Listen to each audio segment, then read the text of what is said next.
nakaraang taon nga, marami tayong mga kababayan na apektuhan ng bagyong Yolanda. Ngunit syempre, nagstay pa rin silang matatag. Kaya naman, may mga negosyo din palang naapektuhan dito, mga boss. Kaya naman, ang ating mga survivors ng Typhoon Yolanda, misalo yung mga negosyante, kumbaga, nagkaroon sila ng exhibit. Mga boss, panoorin natin ito sa ating special feature. Pilipinas, isang bansang patuloy na nagpapakilala sa mundo, hindi lamang sa taglay nitong yaman at ganda, kung hindi pati na rin sa natatanging nitong lakas paggawa. Ika-8 ng Nobyembre taong 2013, ginulat bayan ng Pilipino ng isang kalamidad na bumago sa takbo ng nooy maganda na sanang kalakaran at industriya sa Tacloban. Parang katapusan na ng mundo. Kasi yung bahay ko, wala. Yung kanilang bahay, wala na. Was out talaga sa lakas ng bagyo. Yung mga nyugan na inaano nila, wala na. Ang mga kinuha kong mga tikog na ginagawa nito, nalipad ng bagyo.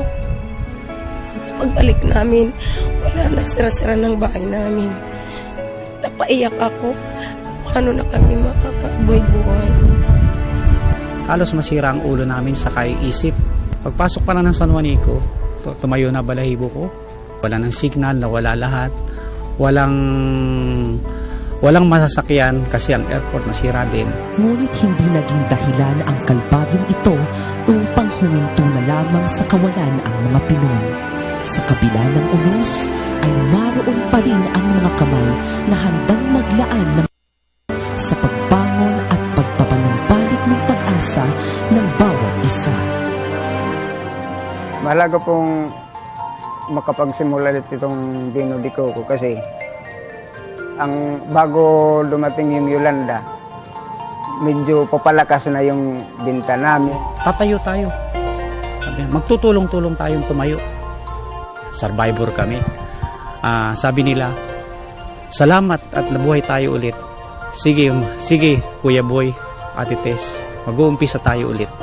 At ngayong ika-2 hanggang ika-6 ng Abril taong 2014 sa SM Mega Mall ay sabay-sabay nating tangkilikin ang sariling atin. Malaking pasalamat namin sa inyo kung bibili kayo. Tulong lang niyo sa amin. Halina't ating pahalagahan ang mga produktong hinabi ng puso ng ating mga kababayan sa Tacloban. Kung bibilan nyo kami o orderan nyo kami, maraming mabubuhay, marami kaming matutulungan at marami rin kayong maitutulong sa amin. Ang katas ng tuba na bunga ng hirap at pagod ng mga magsasaka. Napakalaking tulong po sa amin yun. Kailangan po namin yun para makapagsimula ulit yung aming tanda, makatulong dun sa aming mga tuba farmer. At patuloy nating ipahayag sa mundo ang pangbihirang determinasyong makabangon ng lahing Pilipino.